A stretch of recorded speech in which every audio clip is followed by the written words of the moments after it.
Qué hermoso canto, saber quién es Jesucristo, qué es Él para nosotros, qué hizo como hombre y como Dios, siendo el Cordero y el León.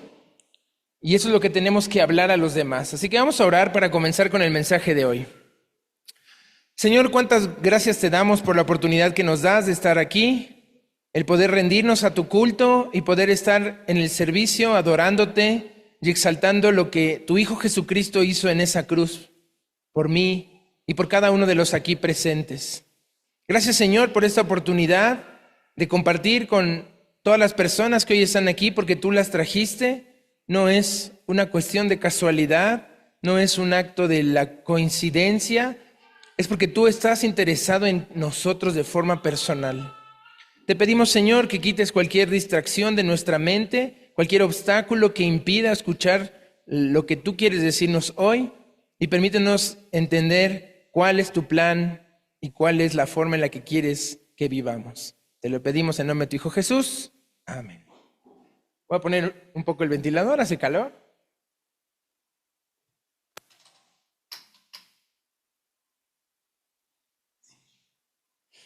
Ok, para entrar al contexto de Hechos, el título de hoy es Hablando la palabra del Señor. Tenemos que vivir hablando la palabra del Señor. Y esto está en Hechos, capítulo 16, versículo 32. Hechos 16, versículo 32 va a ser nuestro versículo clave del día de hoy. Y es justo de ahí donde sale el título que queremos tener para este mensaje, Hablando la palabra del Señor. Dice así el 32. Y le hablaron la palabra del Señor a él y a todos los que estaban en su casa. Le hablaron la palabra del Señor. Hemos estado recorriendo este año muchísimas series tan bellas, tan importantes. Empezamos el año durante casi 3 meses con desarrollando el carácter de Cristo. Todo enero, febrero y marzo hablamos del desarrollo del carácter de Cristo con las cualidades de carácter. Le hemos puesto mucha pausa a estos temas. Nos quedamos en la cualidad de carácter número 32. Nos faltan 17 y no hemos encontrado el momento para poder dar estas 17 cualidades más. Pero luego, cuando nos llegaba abril, hablamos de una serie de amor en acción. Cómo tenemos que amar a Dios para poder amar a nuestro prójimo y poder amarnos a nosotros mismos. Y justo ahí tuvimos la serie del Antiguo Testamento sobre David, el pastor, el joven, el David antes del rey. Esperemos que muy pronto ya podamos ver la serie de David, el rey, ya como rey sobre todo Israel. Y de ahí para acá, el pastor ha estado insistiendo en nuestra gran labor, lo más importante que tenemos que hacer en este planeta, como hijos de Dios. Si tú consideras, piensas, crees que eres un hijo de Dios, que hay un Dios en esta realidad, que hay una persona a la cual rendirle culto, porque creó todas las cosas y porque envió a su Hijo en la cruz a morir por ti y por mí, tiene que ser con un propósito. No es un boleto para llegar a un lugar, no es una religión, no es una excusa para creernos superiores y para lastimar a los demás con nuestra hipocresía. Lo que el Señor quiere en nuestras vidas y lo que estuvimos hablando en la última serie fue tener a la evangelización como cultura, como un estilo de vida, como una forma, la mejor forma de vivir la vida en este planeta Tierra. Así que la semana pasada estuvimos hablando acerca de levantarse, cómo el justo se levanta, 7 veces cae el justo y 7 se levanta. Y hablamos de Miqueas y cómo el Señor quiere levantarnos y hay diferentes formas de levantarnos, pero yo quiero que hoy hablemos de la forma más sublime de levantarnos. Muchas veces solamente tropezamos con nuestras malas decisiones, con nuestras costumbres y tradiciones que se nos inculcaron en la escuela, en la casa, y también hay que levantarse de ello. También hay que entender que no podemos seguir viviendo como siempre hemos vivido. Y la el levantarse de tropezaderos que nos ponemos a nosotros mismos como autosabotajes es muy importante, pero vamos a leer en Hechos capítulo 16 el verdadero levantamiento que Dios quiere hacer en nuestras vidas y que nos quiere poner en ese lugar. Vamos ahí a Hechos capítulo 16, el versículo 1, para poner un poco de contexto. Está iniciando el segundo viaje misionero de Pablo. Pablo es su nombre romano, pero él se llama Saulo y es de una ciudad llamada Tarso. Este hombre fue transformado por Jesucristo de una forma impresionante. Era un asesino, era un torturador, era un hombre que por su religión maltrataba a los demás y trataba de imponer sus propias reglas, pero el Señor Jesús se le aparece en el camino, lo detiene y lo transforma. Todo su potencial, toda su arrogancia, todo su conocimiento fue puesto a los pies de Cristo. Y ahora ya está iniciando su segundo viaje misionero. Y vean lo que dice capítulo 16, versículo 1. Nos da contexto histórico, geográfico. Esto que abrimos en nuestras Biblias no es un cuento de hadas. No es algo que nos impusieron hombres para tratar de armar una secta. Esto es historia real. Estas cosas ocurrieron y están escritas ahí para darnos ejemplo, para darnos ideas, para darnos ánimo en lo que estamos enfrentando. Dice capítulo 16, versículo 1. Después llegó a Derbe. Derbe fue una de las principales ciudades en las que Pablo predicó en su primer viaje misionero y tuvo un éxito muy grande en Derbe con muchos discípulos. Y dice el versículo a continuación, y a Listra. En Listra, su éxito se desbordó a tal grado que la multitud empezó a adorar a Pablo y a su compañero Bernabé como si fueran dioses. Pablo los detiene, Pablo les dice que es solo un ser humano, y eso estaba pasando en su contexto del capítulo 14 de Hechos. Y del capítulo 14 al 16 han pasado 5 años. Estiman los estudiosos de la Biblia que del primer viaje misionero al segundo pasaron 5 años en las que Pablo no estuvo de vacaciones, no estuvo haciendo un negocio, no estuvo pensando en la inmortalidad del cangrejo. Él estuvo confirmando a las iglesias de Siria y de Cilicia en Hechos capítulo 15. Y justo en ese capítulo se hizo un concilio en el que se juntó la iglesia con Santiago. Ese es el personaje que van a ver nuestros niños este mes. Santiago, el hermano de Jesús, siervo del Señor. Se juntan para decidir qué hacemos con el cristianismo. Ya no somos judíos, ahora somos cristianos, pero ¿qué debemos hacer? Porque los gentiles están conociendo el evangelio. Entonces deciden no atosigar a la gente con más preocupaciones más que la de venir a Cristo y ponen 3 limitantes. Este es el contexto para llegar aquí a Hechos 16. Y aquí en el capítulo 16, versículo 1, Pablo conoce a Timoteo.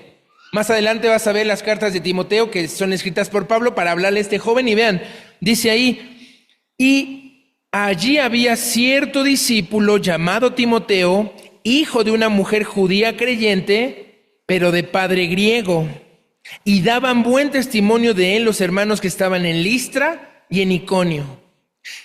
¿De dónde surge Timoteo? Quiero que vayamos a este contexto de varios lados. Vamos a dejar aquí la historia para ir al final. Vamos a Hechos capítulo 17. Y del capítulo 17, del versículo 17 hasta el 10, empieza otro alboroto. Algo pasó en Filipos que hoy vamos a hablar de eso, pero luego parece que Pablo y Silas no entienden y se van a Tesalónica y provocan un alboroto porque los estaban persiguiendo gente que no los quería, gente que los rechazaba porque su mensaje interrumpía con su tradición, interrumpía con su estilo de vida lejos de Dios, y los persiguen. Y en Tesalónica les fue mal, los tuvieron que esconder y hacer que escaparan. Y de Tesalónica, ven el versículo 10, dice, inmediatamente los hermanos enviaron de noche a Pablo y a Silas hasta Berea, y ellos, habiendo llegado, entraron en la sinagoga de los judíos. Versículo 11, y estos eran más nobles que los que estaban en Tesalónica, pues recibieron la palabra con toda solicitud, escudriñando cada día las Escrituras para ver si estas cosas eran así. Qué bendición encontrar gente que un día que llegas y le quieres hablar de Dios, abrir la Biblia, reunirte con ellos, digan, claro que sí, acepto. Qué fácil o qué bueno sería que todo lo que nos encontráramos fuera así, pero eso es una excepción. Estos de Berea eran nobles, se pusieron a estudiar y a escudriñar y a comprobar lo que Pablo y Silas decían. Pero Pablo y Silas venían de una situación muy peligrosa. Esto no fue solo de a gratis, no tienes que ir esperando a que todos te escuchen, que todos te acepten, y ni siquiera en nuestro propio hogar, ni siquiera en nuestras propias comunidades. Esto es lo raro, pero de lo que Dios nos quiere levantar es lo que vamos a ver en Hechos 14, vamos a Hechos 16. En Listra algo extraño pasa. A Pablo y a Bernabé los reciben como dioses, los adoran, los intentan adorar, los empiezan a gritar que son Júpiter y Zeus, y de repente la multitud se voltea y los intenta apedrear y los quiere matar a pedradas. Pablo mostró un coraje y una sabiduría sobrenatural porque frente a estos obstáculos tan grandes que creo que ninguno hemos enfrentado, a ninguno de nosotros lo han intentado apedrear, a ninguno de nosotros le han intentado adorar como Dios, y él quitarse esa gloria y ese reconocimiento como humanos es difícil. Pablo regresa a esta ciudad en su segundo viaje misionero, pero encuentra a un Timoteo que había sido impactado por sus decisiones, por su vida. ¿Qué tanto nuestras vidas, nuestras decisiones están impactando a la gente que nos encontramos? Todo esto que estoy contándote es solo contexto para encontrarnos a lo que quiero llegar en Hechos capítulo 16, versículo 5. Dice así, ¿qué pasa con esto? Así que las iglesias eran confirmadas en la fe y aumentaban en número cada día. El confirmar a nuestra congregación es una labor muy compleja, una labor que requiere de todo nuestro esfuerzo, no de domingo, no solamente de 10 de la mañana a 2 de la tarde hoy, sino que cada día de nuestras vidas requiere que confirmemos nuestra fe, que la vivamos, que la creamos. Y Pablo en este punto se encuentra del versículo 6 hasta el versículo 10. Pablo quiere ir a un lugar y el Espíritu Santo le dice, no puedes ir a ese lugar. No tenemos idea cómo el Espíritu le hablaba a Pablo y le decía, no, tienes prohibido ir a la región de Frigia y Galacia. Dice, les fue prohibido por el Espíritu Santo en el versículo 6, porque no era el tiempo de Dios, porque no era el tiempo de Pablo, pero el Espíritu paraba a este hombre. ¿Es esta tu experiencia?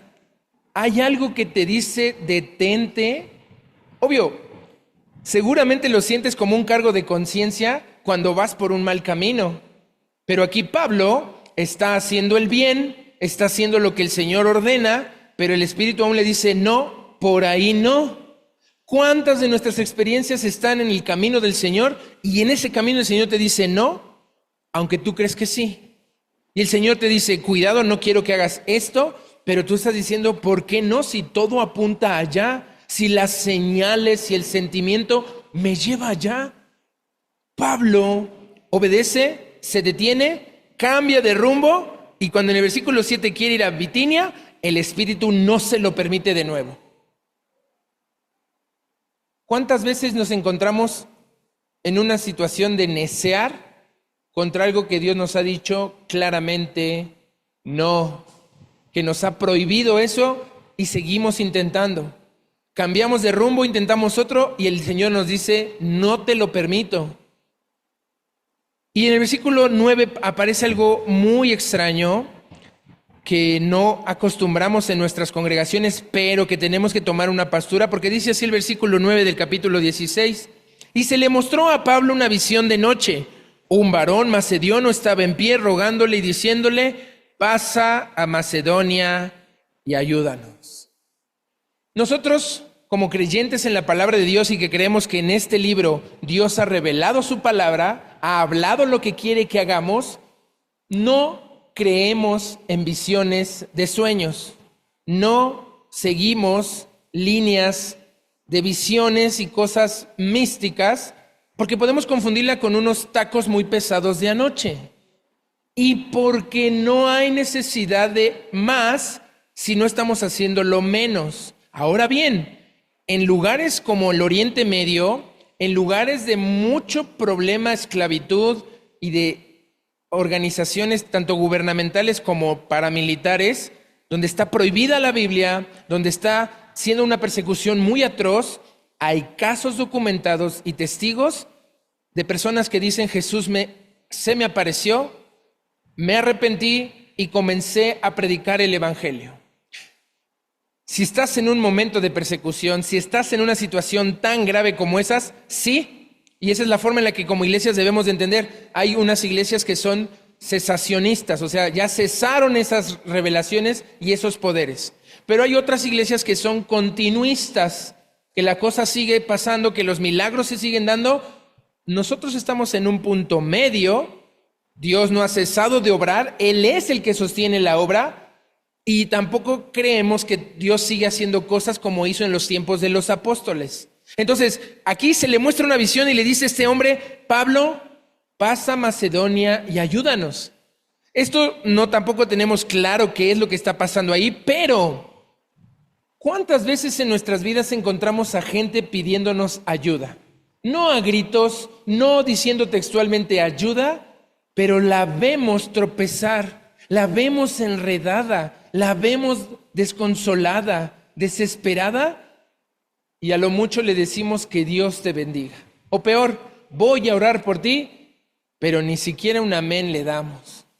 Y no oramos, no salimos al rescate de personas que están pasando por situaciones de sufrimiento real, no solo físico, material. Más grave que cualquier situación económica que estés enfrentando es una condición espiritual oscura o una situación emocional de amargura o de decepción. Y eso requiere mucho más que cualquier cantidad de dinero, que cualquier cantidad de inversión. Requiere de tu tiempo, que es irrenovable, y te va a requerir estar ahí. ¿Y saben qué? Ver la vida de Pablo en estas partes es que Pablo dedicaba mucho tiempo. Yo les he leído ahorita 9 versículos, pero esto pudo haber sido semanas o meses en lo que Pablo se iba moviendo a un lado y lo paraban y tenía que regresar, y Pablo estaba viviendo así. Ahora el versículo 11 al 13 dice que van recorriendo ciudades y llegan a Filipos, la primer ciudad de la provincia de Macedonia. Pablo dice: vamos a Macedonia. Hay un hombre que pide ayuda y empieza a ver quién será, está esperando algo de Dios, tiene una misión que cumplir. Y dice el versículo 13: un día de reposo, sábado, salimos fuera de la puerta junto al río donde solía hacerse la oración, y sentándonos hablamos a las mujeres que se habían reunido.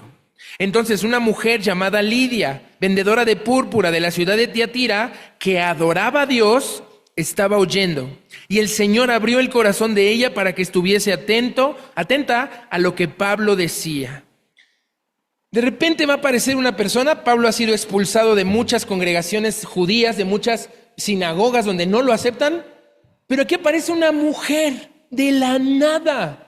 Esa mujer podría ser tú o ese hombre macedonio que está pidiendo ayuda. Y se juntan en el río fuera de la ciudad. Pablo se está tomando ese tiempo, no está preocupado por qué va a hacer con su retiro, no está preocupado por ver si esa casa bonita puede comprarla, no está preocupado por ver si cambia de coche o a qué lugar paradisíaco ha ido. Él está en una misión de ayudar personas. Y encuentra a una mujer, Lidia, que es una adoradora de Dios, una mujer de iglesia, una mujer que conoce lo que significa estar con Dios, y Dios mueve su corazón para que ponga atención. Algo que le va a decir este hombre que viene perseguido, que viene con complicaciones y problemas, tiene un mensaje para ella, y Lidia presta atención. Lidia ahí recibe a Cristo en su corazón. Se convierte ante la prédica de Pablo. ¿Y qué pasa en el versículo 15? Algo que es automático y que debe suceder después de nuestra conversión. Y cuando fue bautizada y su familia nos rogó diciendo: si habéis juzgado que yo sea fiel al Señor, entrar en mi casa, posad, y nos obligó a quedarnos. Están Pablo y Silas, pero también está Lucas y Timoteo. A Timoteo se lo trajeron después de que lo conoció Pablo. Dijo: Timoteo, vienes con nosotros. Y cuando dice nos obligó a quedarnos, está escribiendo Lucas, otro hombre. Esto no es de llaneros solitarios. Hay un equipo de personas y se quedan en esta casa y vean a Lidia. Lidia decide hospedarlos en casa, darles un respiro, parar un poco sus sufrimientos y todo lo que han venido pasando, pero también Lidia está buscando escuchar más de Dios, pasar más tiempo con la palabra de Dios.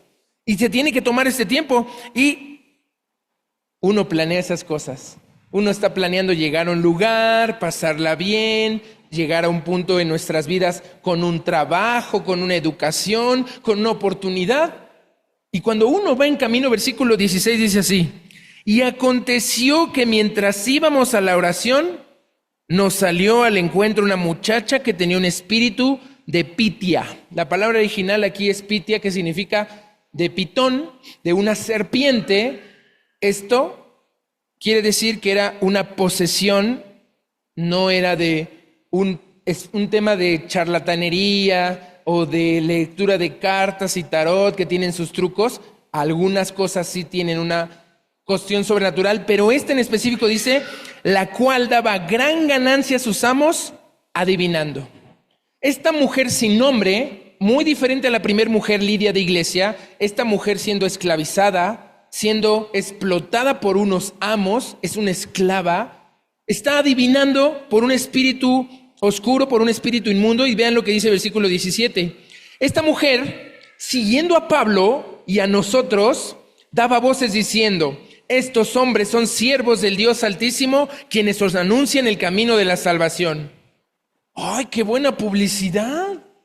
Ya viene de gratis, ya te están diciendo: estos son hombres de Dios, estos hombres anuncian el camino de salvación. Esta mujer ya tenía cierto público que le hacía trabajitos, amarres, cuestiones raras, pero ahora empieza a darles publicidad. Y Pablo no está contento, versículo 18, y esto lo hacía por muchos días. Les acabo de leer 4 versículos, pero van pasando días, y Pablo dice: mas desagradando a Pablo, este se volvió y dijo, no a la mujer, dijo al espíritu: te mando en el nombre de Jesucristo que salgas de ella. Y salió en aquella misma hora. Pablo está hablando con Lidia, está en su casa hospedado, se encuentran con una mujer que los persigue y les da mala publicidad, aunque parece buena, y ahora esta mujer es libre de una posesión demoníaca. Y en lugar de que la gente reaccione aplaudiendo a esta mujer que salió de eso, en lugar de que padres que ven que su hijo ahora quiere venir a un lugar donde le enseñan de la palabra, en lugar de decir qué bueno, qué bendición, viene una situación totalmente descabellada. Y vean lo que dice el versículo 19. Pero viendo sus amos que había salido la esperanza de su ganancia, es decir, su renta, su ganancia, su economía, prendieron a Pablo y a Silas. Hacen un arresto ciudadano, los ponen en sujeción. Yo me imagino que la escena es que los doblaron, los tiraron al suelo y los trajeron al foro ante las autoridades. Esto quiere decir que se acercaron ahí al ministerio público frente a unos magistrados. Versículo 20, y presentándolos a los magistrados dijeron: estos hombres, siendo judíos, esto es muy interesante que luego los acusen de judíos, porque Pablo y Silas se veían como judíos, pero no Lucas ni Timoteo. Sabemos que Timoteo era griego, sabemos que Lucas también era un médico griego. No les dicen, pero ellos les dicen: son judíos. En este tiempo, como en este tiempo de la Biblia, en este viaje misionero 40-45 después de Cristo, había un antisemitismo muy violento contra los judíos. Y es el mismo antisemitismo que sigue existiendo hoy, 2000 años después, contra los judíos. Y les dicen y los acusan: alborotan nuestra ciudad. Acusación falsa. Están ayudando a la gente, están hablando, no en la ciudad, van al río, están ayudando a una mujer que está siendo esclavizada y están diciendo que no, que están alborotando la ciudad. Y dicen cuál es ese alboroto, versículo 21. Y enseñan costumbres que no nos es lícito recibir ni hacer, pues somos romanos. Esto es mentira. Pablo y Silas están siendo acusados falsamente porque no estaban enseñando ninguna clase de costumbre judía. Es una suposición, es una falsedad, es una acusación por no querer su estilo y porque fueron dañados sus intereses. ¿Cuántas veces en tu vida has afectado a alguien por hacer el bien? ¿Cuántas veces una persona que no quiere dejar su estilo de vida, en el que todo es cómodo, todo es bueno, todo le sale bien, y cuando tú le hablas de Cristo, tú haces algo y la liberas de una esclavitud, en lugar de bendecirte y agradecerte, te acusan diciendo que traes ideas sectarias, que traes ideas anticuadas o retrógradas, cuando en realidad sabemos que esto de la dilución de la ética, que a lo malo se llama bueno y a lo bueno se llama malo, pasa. ¿Cuántas veces estarías dispuesto a ir y hacer esto? Yo no tengo idea si Pablo estaba enterado que esta mujer que los perseguía, que les decía cosas, era esclava de unos dueños, que esos dueños eran los que ganaban dinero con ella, y Pablo comete esta bendición, pero lo toman como un error, lo toman como algo negativo. ¿Cuántas veces te has metido en problemas por hacer lo correcto? Sé que te has metido en problemas por hacer lo incorrecto. Sé que estás caminando en problemas y en cosas incorrectas que te están llevando a la situación actual. Pero ¿qué tal si cambias la moneda? ¿Y qué tal si ahora tú vas viviendo de una forma buena, con esas convicciones del cristiano, con la Biblia de la mano, con la voz de Dios en tu oído, y las cosas no te salen tan bien como esperabas? Porque empiezas a hacer que la gente deje de vivir como vivía, pero hay gente que no le conviene que tú hagas eso.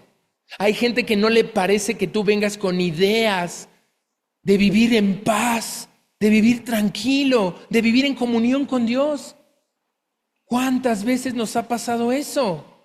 Tenemos que hacer un análisis en nuestra vida de dónde estamos, a dónde vamos y cuál es nuestra misión. Si hemos adoptado la cultura del evangelio como nuestra, o si seguimos viniendo solo para cumplir el requisito, solamente para que no nos estén molestando con que vamos otra vez. Y no cambia nada, pasando los años, pasando los días, creciendo la familia, y sigue las cosas igual. Dice ahí el versículo 22, y se agolpó el pueblo. El pueblo es mecha corta y rápidamente le dices algo y luego quiere hacer una marcha y quiere pelear y quiere quejarse, lo mal que está todo, y hace un problema. Se agolpa el pueblo contra ellos, y las autoridades, los magistrados, les rasgan las ropas y ordenaron azotarles con varas. Después de haberles azotado mucho, los judíos tenían una reglamentación en Levítico que solo podían azotar al culpable 39 veces. Los romanos no tenían límite. Dice Pablo más adelante en uno de sus testimonios, azotes innumerables. A Pablo y a Silas les dieron una golpiza con azotes, con varas, mucha más del doble de lo que un judío acostumbraba, hasta 80 latigazos les dieron. Y después de azotarles, dice, muchos los echaron en la cárcel y mandando al carcelero que los guardase con máxima seguridad. ¿Cómo es posible que esta reacción se dé con dos hombres que no están haciendo el mal? No estaban robando un banco, no estaban haciendo una transacción con sustancias ilícitas, no estaban violentando a su familia, estaban haciendo lo contrario a lo malo. ¿Qué les hacen? Los azotan y vean la forma de encarcelarlos. En primer lugar, al carcelero se le mande que los guarde con mucha seguridad. ¿Cómo? Versículo 24. El cual, el carcelero, recibió este mandato, los metió en el calabozo de más adentro, el más profundo, el más lejano, el más oscuro, el más frío, ahí los puso. Y no solo con eso, estos personas, Pablo y Silas, venían lastimados de una forma grave. No solamente le dieron en la espalda, no solamente le dieron en las piernas, le dieron en todo el cuerpo y ellos ni siquiera se podían mover. Son echados en la cárcel más profunda, son puestos ahí y, si no es suficiente, versículo 24 al final, les aseguró los pies en el cepo. Los cepos de aquellas épocas no era solamente dos hoyitos para que los pies estuvieran ahí, no. Los cepos tenían varias posiciones de las piernas para que la posición fuera la más incómoda posible. Entonces, Pablo y Silas siguen siendo torturados, siguen siendo encarcelados, siguen siendo retenidos contra su voluntad. Y uno diría, ¡qué injusticia! Hagamos una recolecta y firmemos en una página web para que liberen a Pablo y que liberen a Silas. Deberíamos de liberar personas inocentes que están culpadas sin ningún delito real, que están ahí pasando por algo que no deberían de estar pasando y están presos. ¿Qué están haciendo Pablo y Silas? Versículo 25. Pero a medianoche, orando Pablo y Silas, cantaban himnos a Dios y los presos los oían. Estoy seguro que en esa prisión, esos muros y esos barrotes nunca habían escuchado una alabanza tan bella. En medio de la oscuridad total, en medio del sufrimiento, de la sangre, el moho, sin comer, Pablo y Silas se ponen a orar.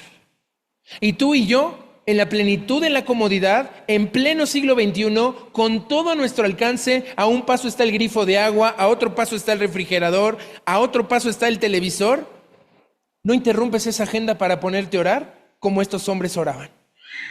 Hoy hay 20 seres humanos en una prisión similar en manos de Hamás. 20 seres humanos que llevan 657 días en una total oscuridad, en un túnel bajo tierra, sin ver la luz, por casi 2 años, encarcelados a una pared. ¿Por qué? Por solamente ser judíos. Lo mismo que eran estos dos hombres. Por ser judíos y alborotar al pueblo y a la ciudad, están sufriendo algo cruel e inhumano. ¿Y cómo reaccionamos ante la crueldad? Maldecimos. ¿Y cómo reaccionamos cuando nos atacan? Nos defendemos. ¿Y cómo reaccionamos cuando nos agreden y quieren tomar lo nuestro? Peleamos a muerte como si nos fuera la vida en ello. Y estos hombres deciden hacer exactamente lo contrario. En lugar de maldecir a sus opresores, alaban y bendicen al Señor. ¿No es esa la que debería de ser nuestra forma de vivir ante los problemas, ante los retos, ante las situaciones cotidianas de la vida? ¿Y qué ocurre? En ese instante sobreviene de repente un gran terremoto. Este terremoto es sobrenatural, no solamente por la hora en la que sucede y en el momento en el que se da. Dice ahí que de tal manera que los cimientos de la cárcel se sacudían y al instante se abrieron todas las puertas y las cadenas de todos se soltaron. Ten cuidado con las señales que crees recibir de Dios. Esto podría parecer la oportunidad para escapar. Se soltó todo, se abrió la puerta, estábamos orando, estábamos diciéndole a Dios, ayúdanos, sánanos, estamos gozosos por lo que está pasando en nuestras vidas. Las puertas se abren, los cepos se sueltan, corramos. Vean el versículo 27. Despertando el carcelero, este carcelero puede ser uno de los guardias que había agarrado primero la vara y los había azotado. Este carcelero no tiene nombre. Es un carcelero, no es como Lidia, que era de la iglesia, que era de la comunidad, que conocía de Dios y adoraba a Dios. No era como la del espíritu de adivinación, que ni nombre tiene tampoco como el carcelero, pero que vivía esclavizada. Este era un trabajador del gobierno, un romano que está cuidando la cárcel y se le ha encargado, cuídalos, mételos al fondo de la prisión y átalos, son peligrosos. Y dice el carcelero, despertando, viendo abiertas las puertas de la cárcel, sacó la espada y se iba a matar. Todo romano que perdía un preso o que no seguía las instrucciones de sus jefes era ejecutado y el castigo era la muerte. Este romano dice, ¿para qué me arriesgo a que me hagan algo? Yo solito con mi espada acabo con mi vida, pensando que los presos habían huido. Y 28, mas Pablo, siendo romano, no ha dicho que es romano todavía por alguna razón, clamó a gran voz diciendo, no te hagas ningún mal, pues todos estamos aquí. ¿Qué clase de oración habría hecho Pablo y qué clase de cantos había estado entonando Silas que los presos que estaban en las demás cárceles tampoco salieron? Ellos seguro estaban oyendo el canto, la oración y decían, ¿cómo es posible que estos hombres los hayan traído así? Obviamente todos los vieron por la ventanita cuando se abrió la puerta de la cárcel, cómo entraron todos sangrentados, azotados, y que después en su cárcel estén cantando a medianoche y hablando de una salvación y una esperanza para pecadores como yo que estoy en la cárcel. Nadie se movió en esa prisión. Y estamos hablando de condiciones terribles. Pero ¿qué pasa en tu vecindario? Todo está bien regado, todas las plantas son cortadas, hay vigilancia en tu unidad, tienes todo a la mano, pero nunca se oye la alabanza, Nunca se oye la oración. Al primer temblorcito todos salen por la alarma, despavoridos, y empiezan a mover a sus mascotas. Nadie se está quieto por el temor del Señor y el conocimiento de Él. Esta gente se queda, y no era gente normal y común y corriente, eran delincuentes, eran ladrones, eran asesinos, pero todos se quedan a escuchar el mensaje de Pablo. Pablo le dice, no te hagas daño, estamos todos. Entonces él, vean la actitud del carcelero, y estamos llegando a nuestro versículo clave en el versículo 32. Este hombre, este romano, sin temor de Dios, sin instrucción religiosa, solo estaba haciendo su trabajo, un trabajo de seguridad en una cárcel. Entonces él, versículo 29, perdón, se me movió la hoja aquí por el aire. Él entonces, pidiendo luz, llamó a otro de sus soldados, pide la luz, se precipitó adentro de la prisión. ¿Entiende? No se iba a mover si no había luz, era oscuro. Pide la luz, se precipita con una prisa para ver cómo es posible. Tal vez está escuchando voces. Después de un terremoto así, tal vez está mal de la cabeza porque lo golpeó una piedra. No puede creer que haya gente adentro de las prisiones cuando ya se soltaron. Y vean la actitud de ese hombre. Temblando, se postró a los pies de Pablo y de Silas. Este hombre viene temblando. No tembló por el terremoto. No tembló por la injusticia de darle varazos en la espalda a gente inocente. Está temblando porque sabe que estos hombres siguen ahí a pesar de que podían haber huido. Estos hombres, según las circunstancias marcaban, tenían que huir. Pero estos hombres sabían que el amor les pedía quedarse por esta alma que se quería suicidar. Estos dos hombres, Pablo y Silas, están ahí, le dicen, los saca el carcelero y les dice, señores, ¿qué debo hacer para ser salvo? La pregunta original no está así, pero está escrita así para que entendamos que se necesita el evangelio, pero lo que pregunta el romano es, señores, ¿de qué forma están viviendo ustedes para que yo viva así? ¿Qué es lo que tienen ustedes para que después de todas las injusticias sigan estando aquí quietos y no salgan huyendo? ¿Qué les pasó? ¿Con quién se encontraron para vivir de esa manera, bendiciendo cuando les han hecho maldición, perdonando cuando los han encarcelado injustamente? ¿Qué tienen? ¿Y qué responde Pablo? Versículo 31, la declaración más básica, más sencilla, más concreta, pero que hemos hecho tan difícil por nuestra arrogancia, por nuestra soberbia, por nuestra religiosidad. Pablo no le da un curso de homilética, no le dice que tiene que tomar un discipulado de 21,000 pasos, no le dice que tiene que mejorar su vida y ponerse a cuentas y estar bien.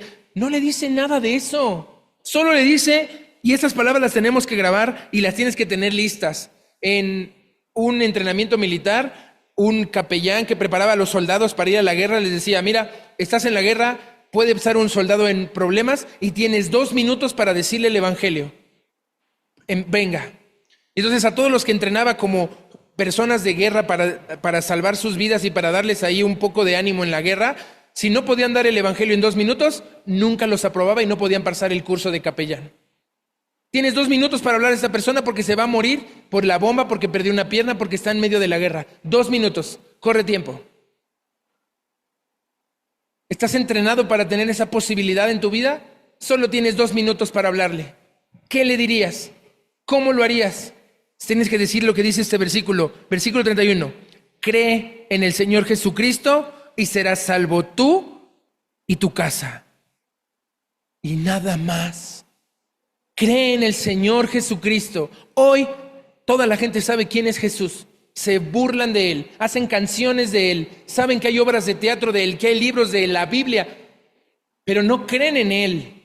Saben de Él, creen en Dios y a veces en Diosito, pero no pueden creer en Jesús como Señor, como un hombre real de carne y hueso que pisó esta tierra y que hoy sigue vivo y actuando en la vida de las personas. Es lo que se le dice al carcelero, es lo que se le dice a la persona en la fila del supermercado, es lo que se le dice al chofer del camión en el que vas, te sientas atrás de él y en lo que va manejando tienes más de 2 minutos. Cree en el Señor Jesucristo y serás salvo. No vas a discutir, no vas a pelear, no le vas a explicar, le vas a decir lo que tiene que hacer. Y si no quiere, no más, que Dios te bendiga, muchas gracias. Ahora, claro que después viene el proceso. ¿Qué hizo el carcelero? Muchos toman este versículo como una excusa para decir, ven, no hay que hablar del arrepentimiento. No, ¿cómo no? Este hombre ya estaba arrepentido. Ya había visto todo moverse, ya había caído temblando a los pies y había dicho, mi vida va mal, mi vida no tiene sentido. ¿Qué es lo que a ustedes les hace sentido su vida? Y vean, me dice el versículo 31, 32. Y le hablaron la palabra del Señor a él y a todos los que estaban en su casa. ¿Cómo? Este hombre, este carcelero, primero entra a la prisión, se postra temblando, les dice, ¿qué hago? Pablo le dice, cree en el Señor Jesucristo. Este hombre seguro ya había escuchado a Pablo predicar alguna vez en el río, alguna vez en la sinagoga de lejitos, y decía, patrañas judías, mentiras bíblicas. Pero ahora que le dice, solo tienes que creer, el carcelero acepta a Cristo, se convierte, y no solo se queda tranquilo y dice, listo, qué bueno, ya voy al cielo, bravo, hagamos una reunión. No, en mi casa nadie sabe este mensaje. ¿Podrían ir conmigo a mi casa para hablarle a mi familia? Pablo y Silas dicen, por supuesto, para eso estamos, a eso vinimos. Y parece ser que este carcelero es el hombre macedonio que se había aparecido en sus sueños diciéndole, pasa Macedonia y ayúdanos. Todo lo que estábamos diciendo y todo lo que les hablé al principio era para este momento, porque un alma vale la pena para el Señor. Y Él puede provocar un terremoto, Él puede provocar que te acusen falsamente, Él puede hacer que estés ahí viajando por un lugar y que te estén molestando personas y te estén distrayendo, solo para alcanzar a un alma y a su familia. Y vean, versículo 32, y le hablaron, ¿qué? La palabra del Señor. Parece que esto que era la medianoche cuando empezó las oraciones, ya están dando las 2 de la mañana, las 3. Esto está sucediendo en la madrugada. Yo siento que Pablo rápido fue a darles un poco de Biblia, pura palabra del Señor. ¿Estás preparado no para 2 minutos de un evangelismo rápido? ¿Estás preparado para que tu conversación dure horas hablando del Señor y lo que Él hace en la vida de las personas que se rinden a Él? Le habla a esta familia y dice ahí versículo 33, y Él, tomándolos en aquella misma hora de la noche, perdón, 32, ¿verdad? Sí, 33, les lavó las heridas. Las heridas que tal vez este mismo guardia les había causado, ahora Él está diciendo, estoy arrepentido, está haciendo obras de cambio, frutos de arrepentimiento, lava sus heridas. No sé cuánto tiempo llevaron Pablo y Silas en la cárcel, en el suelo, con las heridas abiertas de los azotes, pero este hombre los empieza a lavar, y una vez que ellos se recuperan, están mejor. ¿Qué hacen Pablo y Silas? Dicen, ay, qué bueno que ya nos pusieron bien, vámonos a nuestra casa, qué necesidad de estar pasando por esto. No, la misión continúa. ¿Qué hacen? Y enseguida se bautizó él con todos los suyos. En express, no hacer una cita para ver si me bautizo en noviembre o pónganme para abril. Ahí con agua fría a las 2 de la mañana se hizo el bautizo de una familia entera. En estas familias romanas donde este carcelero seguro tenía esposa y unos 6 hijos, 8 personas se pudieron bautizar, y si algunos de los hijos estaban casados, hasta 15 personas se bautizaron en una sola noche a plena madrugada. ¿Se imaginan que llegara este carcelero diciendo a su casa, familia, encontré algo todos dormidos y ¿qué quieres, papá? Ya me imagino algún adolescente que tenía por ahí diciendo, ay, ¿qué onda con papá? Ponte a hacer tu trabajo, trae dinero, pero no traigas a 2 locos a nuestra casa. No sé, parece que ese no era el pensamiento. Esa familia necesitaba, y todos creen, todos se bautizan a la medianoche, en la madrugada. ¿Y qué hace el 34? Y llevándolos a su casa, les puso la mesa. Les comparte el evangelio, son salvos, los bautiza y los pone a cenar en su casa. Imagínate la señora a 3 de la mañana, ¿qué les hago de cocinar? ¿Qué les preparo? No importa, le sirvió, le puso la mesa, versículo 34. Y se regocijó con toda su casa, ¿de qué? ¿De haber hecho nuevos amigos? ¿De qué? ¿De haber logrado la liberación de 2 presos políticos y de haber hecho que el sistema social de nuestro país cambiara? No. ¿De qué? De haber creído a Dios. Esa debería ser nuestra fiesta continua. Nuestra mesa debería estar llena de personas que están gozosas y regocijantes porque han creído a Dios. ¿Y qué pasó? El carcelero se hizo pastor, se hizo misionero, viajó por todo el mundo. No, regresaron a la cárcel. Les dijeron, bueno, Pablo, Silas, yo creo que sí se quieren ir, pero si no están en la cárcel, todavía tengo la espada, ¿debo de hacerlo? No, vamos a la cárcel. Vuélvenos a meter en la más profunda, vuélvenos a poner el cepo hasta que tus autoridades te digan qué tenemos que hacer. Dice el versículo 35, cuando fue de día, los magistrados enviaron alguaciles a decir, suelta a aquellos hombres. En esa época de terror romano sobre todas las provincias que tenía, se podía golpear, se podía asustar a la gente, se les podía azotar, se les podía encarcelar y luego liberar silenciosamente en secreto para que no pasara nada. Ya hoy no pasa nada de eso en estos tiempos, ¿verdad? Pero esto era una técnica para causar miedo en la población, para tenerlos aterrorizados. Y entonces dicen, suéltenlos. Y el carcelero, ya imagino que el carcelero escucha esto de los alguaciles y va con Pablo y le dice, oigan, y le hizo saber estas palabras a Pablo. Los magistrados han mandado a decir que se os suelte, así que ahora salid y marchaos en paz. Ya les curé sus heridas, ya les di de comer, ya platicamos, somos hermanos.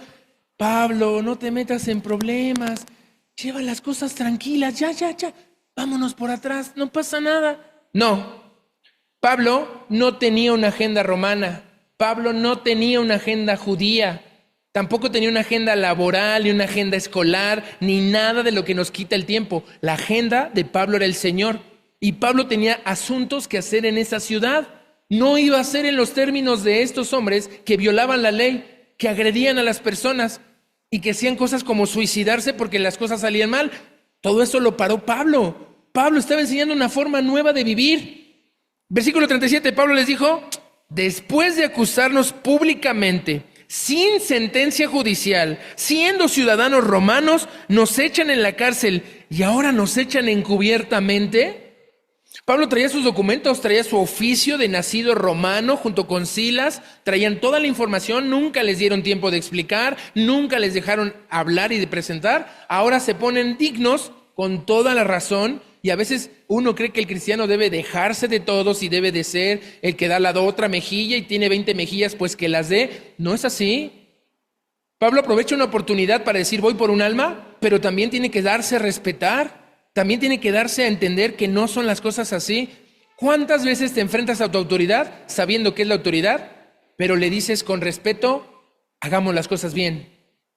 Y no es pongámonos de acuerdo bajo la mesa para salirnos del corralón y del tiempo, no. Para dar testimonio, uno no tiene claro que la autoridad no es el enemigo. Todas las autoridades en nuestro país han sido puestas por Dios y Dios las pone ahí para castigar al malvado y premiar al que hace el bien. Ellos son siervos de Dios, aunque no lo crean, aunque no lo prediquen y no tengan idea de quién es Dios. La Biblia les llama a nuestras autoridades siervos de Dios. Y nosotros como sacerdotes tenemos que hablarles a ellos. Pero ¿cómo vamos a llegar a ellos si le andamos corriendo a la multa? Si le andamos corriendo a los trámites burocráticos y nos andamos quejando. Versículo 38. No, dice Pablo en el 37, no, por cierto, si no vienen ellos mismos a sacarnos, que vengan, se presenten y den la cara para que nos vayamos de aquí. Los alguaciles regresaron con estas palabras a los magistrados, los cuales tuvieron miedo al oír que eran romanos, sabían que habían metido la pata tremendamente. No se podía tratar así a un ciudadano romano, los trataron como judíos, a los judíos los veían como animales, como esclavos, como parias, y podían hacerles esto sin problemas, pero se lo habían hecho a ciudadanos romanos y entraron en pánico. Así que vienen, versículo 39, y les ruegan y sacándoles les piden que salgan de la ciudad. Pablo no asume esto, decide no hacer esto que le piden de salirse. Él regresa, dice ahí, entonces saliendo de la cárcel, entraron en casa de Lidia. Y la frase que dice ahí, y habiendo visto a los hermanos, llevó mucho más tiempo. Ya no los molestaron más. Pudieron estar con varias comunidades y siguieron la obra, pero porque se habían puesto las cosas claras. ¿Qué les costó? Un azote inhumano y desmedido. ¿Qué les costó? Una cárcel podrida y terrible. ¿Qué les costó? El haber ganado un alma para Cristo y a toda una familia y a varias familias. Cada una de estas personas que son tocadas aquí, son tocadas por Jesús de una manera muy diferente. El Señor no te ha tratado igual a ti como me trata a mí. El Señor no va al mismo ritmo que lleva contigo que el que lleva conmigo. Dios es un Dios personal. Tal vez quiera usar contigo un terremoto. Tal vez quiere usar contigo una prisión. Tal vez contigo quiere hacer una falta de trabajo. O contigo quiere usar el mismo tener dinero y tener posesiones. Dios está obrando. Lidia, que vimos en este mismo capítulo, era una persona que iba a la iglesia. El carcelero no. Era un romano pagano con dioses en su casa. Lidia era próspera en su negocio. El guardia estaba por suicidarse y quitarse la vida sin importarle nada. El corazón de Lidia se abrió muy suavemente por una voz del Espíritu Santo. Pero el corazón del guarda, el carcelero, fue violentamente confrontado por unos azotes, por un terremoto.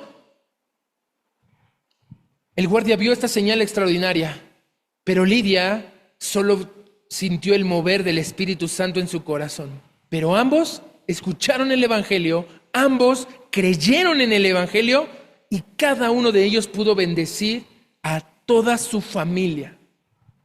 Por acciones de estos hombres que estaban cumpliendo la misión de Dios. Pablo y Silas se despiden de una iglesia en Filipos increíble. 2 testimonios gloriosos de una mujer, Lidia, seguramente la de la divina también se había convertido y se quedó en la iglesia, y también el carcelero juntos y todas sus familias. Y vean el versículo final, a la última palabra que dice ahí, y los consolaron. No había consuelo más grande para Pablo y Silas el dejar una comunidad de fe, una nueva ciudad donde había una iglesia que iba a prosperar por el poder de Dios, por el poder de su palabra y por el consuelo que a pesar de las pruebas, que a pesar de los problemas, podían vivir una vida diferente. Hoy quiero que tú pienses con esta historia que te acabo de contar y que tal vez suene un poco extraña porque no tienes contexto, en tu historia personal. ¿En qué punto estás en tu vida? ¿Cuánto tiempo llevas en la iglesia como Lidia? ¿O cuánto tiempo tal vez llevas sin iglesia, sin ninguna cuestión religiosa, como el carcelero? No importa en cuál de los dos puntos estés en tu vida. Hoy Dios quiere hablar a tu corazón. Dios quiere tomar contigo un compromiso, no solamente por ti. Claro que tú eres tan valioso para Él que si tú fueras el único ser humano para salvar, Él haría lo mismo y mandaría a su Hijo en la cruz solo por ti. Porque es un Dios personal, pero Él no solo quiere salvarte a ti, Él quiere salvar a tu familia. Él está interesado en todas las conexiones y posibilidades que pueden suceder a partir de ahora en adelante. ¿No te gustaría ser parte de esta misión? ¿No te gustaría hablar del Evangelio, hablando y viviendo la palabra del Señor? Todo lo que hemos aprendido en el evangelismo, vamos a comenzar una nueva serie que se llama Discipulado. Y vamos a estar varios domingos hablando de lo que significa la vida caminando con Cristo, de la mano de Cristo, para traer a otros a Cristo. Así que, para concluir, ahí Hechos 16:32 dice, y le hablaron la palabra del Señor a él y a todos los que estaban en su casa. Quiero que inclines tu rostro solamente por reverencia a Dios, por respeto, que cierres tus ojos para que no te distraigas y hagamos una oración.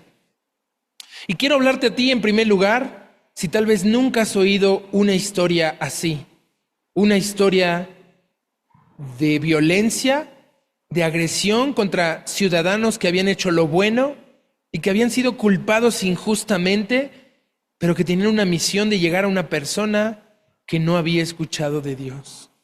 Si tú eres esta persona que nunca había escuchado de Dios, solamente quiero que hagas lo que hizo el carcelero. Quiero que creas en el Señor Jesucristo para que seas salvo tú y tu casa. Y es muy fácil hacer esto, porque solamente se requiere fe. Una fe gratuita. No hay un costo, no hay un derecho de admisión, no hay requisitos ni requerimientos, solamente tu fe puesta en el Señor. ¿Qué es tu fe? Tu confianza, que de ahora en adelante no vas a vivir tu vida como hasta ahora, sin reglas o tal vez tus propias reglas, pero que te han llevado a un momento en tu vida de desesperación, de no saber qué hacer, de necesidad de ser escuchado o la necesidad de cambiar urgentemente porque las consecuencias se siguen multiplicando. Esto es para ti. Y tú puedes decir esta oración así en tu corazón o cuando creas conveniente, solo di esto. Dios, creo que no te conocía. Creo que nunca había leído algo en tu palabra ni había escuchado de la Biblia. O algo había escuchado, pero no lo creía porque pensaba y me decían que eran cuentos y mentiras. Hoy algo está pasando en mí al escuchar esta historia y creo en ti. Creo que te necesito en mi vida. Creo que tú viniste a esta tierra por mí, que la he estado regando una y otra vez, que he estado fallando a mis propios propósitos y que todo eso lo llama tu palabra pecado. Perdóname, Dios, por mis pecados. Sé que puedes perdonarme por la sangre que tu Hijo Jesús derramó en esa cruz por mí, para que yo no tuviera que pasar por esa paga que merece mi pecado y mi maldad. Hoy reconozco y creo que Jesús vivió en esta tierra y que murió en esa cruz por mí y por mis pecados. Lo que quiero hacer es recibir a Jesús en mi corazón y te pido, Señor, que lo hagas a través de tu Espíritu Santo. Perdóname, Señor, sálvame y enséñame a vivir como un hijo tuyo. Te lo pido en el nombre de tu Hijo Jesús. Amén. No levantes tu cara, no abras tus ojos, vamos a seguir orando.